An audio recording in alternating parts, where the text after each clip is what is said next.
வாங்க, எல்லாருக்கும் வணக்கம். கோகிலா கிச்சனுக்கு உங்கள் எல்லாரையும் அன்போடு வரவேற்கிறேன். இன்றைக்கி நாட்டுக்கோழியில் ஒரு கிரேவி செய்கிறது எப்படின்னு பார்க்கலாங்க. தேவையான பொருட்கள் பாருங்கள். வெங்காயம் ஒரு கைப்பிடி அளவு, கொஞ்சம் கருவேப்பிலை. இதை நாங்கள் ஆயிலில் போட்டு ஃபஸ்ட்டு ஃப்ரை பண்ணிக்கலாம். அப்புறம் தேங்காய் ஒரு மூடி, மேல் மூடியில் ஒரு மூடி எடுத்து வச்சுருக்கேன். அதுக்கு 1 டேபிள் ஸ்பூன் அளவுக்கு பொட்டுக்கடலை. இது ஹோம்மேடு கறி மசாலா பவுடர் 2 டேபிள் ஸ்பூன் வச்சுருக்கேங்க. இதில் இஞ்சி பூண்டு paste 2 table spoon. Chilli powder எங்கள் டேஸ்ட்டுக்கு தகுந்த மாதிரி வச்சுக்கலாம். அவ்வளோதாங்க. தாளிக்கிறதுக்கு இந்த வெங்காயமும் ஒரு கொத்து கருவேப்பிலையும் எடுத்து வச்சுருக்கேன். கொஞ்சம் அரை டீஸ்பூன் பெப்பர் பவுடர். தேவைக்கேற்ப உப்புங்க. இப்போ ஃபஸ்ட்டு நாங்கள் எப்படி செய்கிறதுன்னு பார்க்கலாம். 2 தக்காளி எடுத்து வச்சுருக்கேங்க. நாட்டு தக்காளி 2. வாங்க இப்போ வீடியோக்குள்ளே போகலாம். பாருங்கள், இப்போ இதில் நல்லெண்ணெய் ஊற்றிருக்கேன். மரசெக்கு நல்லெண்ணெய். எண்ணெய் நல்லா காஞ்சிடுச்சு. இந்த வெங்காயத்தை முதல்ல போட்டு ஃப்ரை பண்ணிக்கலாம்.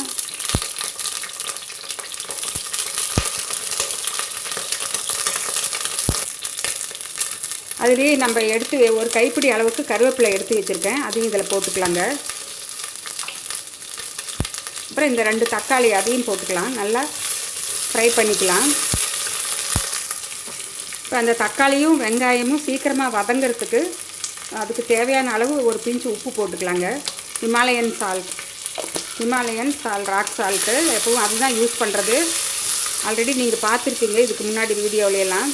இப்போ இன்றைக்கி மண்பானையில் செஞ்சு காமிக்கிறேன் உங்களுக்கு. அவ்வளோ டேஸ்ட்டாக இருக்கும். ரொம்ப சிம்பிளாக நிமிஷமாக செஞ்சிடலாங்க.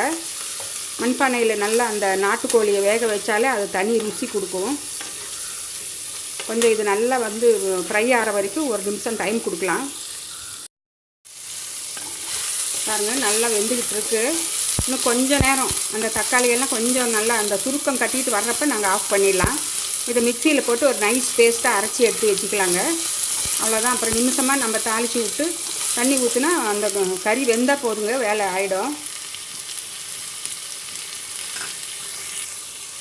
பாருங்கள், இப்போ இந்த தக்காளியெல்லாம் நல்லா சுருக்கம் கட்டிக்கிட்டு வருது. இப்போ இந்த ஸ்டேஜில் நாங்கள் அடுப்பை ஆஃப் பண்ணி இதை எடுத்து ஆறுனப்புறம் மிக்சியில் பேஸ்ட்டாக ஆட்டிக்கலாம். இப்படி செய்கிறதுனால எங்களுக்கு கருவேப்பிலை குழந்தைங்கள்லாம் இதை பொறுக்கி போட்டுடுறாங்கல்ல, அது இது நைஸாக பேஸ்ட்டாக ஆட்டிட்டோம்னா எங்களுக்கு அந்த கருவேப்பிலையில் இருக்கிற சத்தெல்லாம் வேஸ்ட் ஆகாமல் குழந்தைங்க பெரியவங்க யார் சாப்பிட்டாலும் அவங்களுக்கு அது யூஸ்ஃபுல்லாக இருக்கும். அதுக்காக தான் கருவேப்பிலை இப்படி நிறையா போட்டு ஆயிலில் ஃப்ரை பண்ணிக்கிறது. மேலும் இதில் தக்காளியும் வெங்காயமும் போடுறது கிரேவி கொடுக்கும் எங்களுக்கு. அதுக்கு தான் இப்படி போட்டு ஃபஸ்ட்டு நாங்கள் ஃப்ரை பண்ணிக்கிறதுங்க. பாருங்கள், இப்போ இதில் நல்லெண்ணெய் ஊற்றிருக்கேன் கடுகு தாளிக்கிறதுக்கு. கடுகு உளுத்தம்பருப்பு கொஞ்சம் பொரியணும்.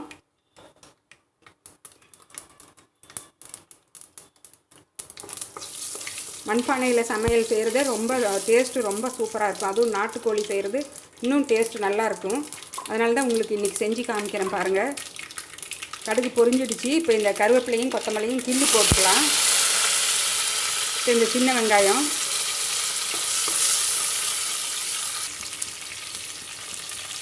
பாருங்கள். இப்போ இந்த கழுவி எடுத்து இருக்கிற சிக்கனை போட்டுக்கலாம்.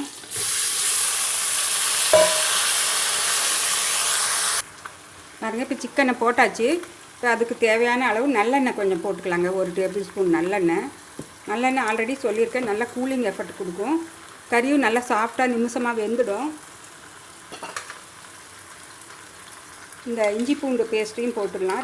2 டேபிள் ஸ்பூன் அளவுக்கு எடுத்து வச்சுருக்கேன். இதுக்கு தேவையான அளவு உப்பு போட்டுக்கலாம். உப்பு. இப்போ கொஞ்சம் வெங்காயம் வடகம். இந்த மிளகுத்தூள் எடுத்து வச்சுருக்கேன், அதையும் இப்போ போட்டுக்கலாங்க. அதனால் இது நல்லா ஆயிலில் நல்லா அந்த பச்சை வாசனை, இஞ்சி பூண்டு வாசனை போகிற வரைக்கும் வதக்கி விடலாம். இப்போ இஞ்சி பூண்டு வாசனையெல்லாம் போயிடுச்சு. இது சில்லி பவுடர் போட்டுக்கலாம். இந்த கரம் மசாலாவும் போட்டுக்கலாம்.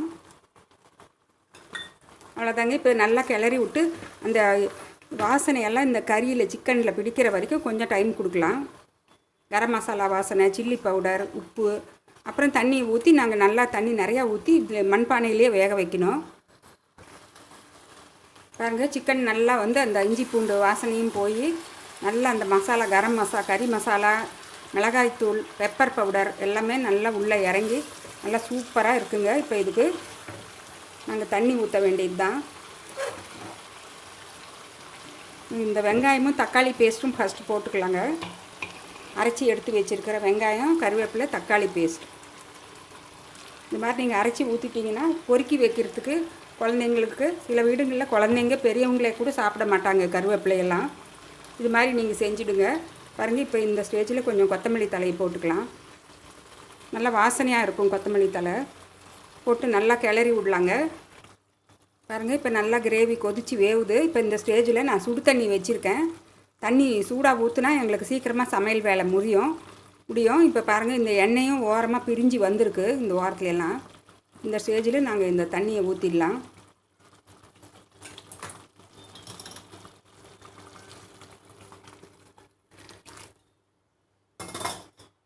அவ்வளோதாங்க. இப்போ இந்த மூடி போட்டு மூடி வச்சு நல்லா அந்த கறி வேகிற வரைக்கும் கொஞ்சம் டைம் கொடுக்கலாம். மண்பானையிலேயே கறி வேகணும். அதான் குழம்பு அவ்வளோ சூப்பர் டேஸ்ட்டாக இருக்குங்க.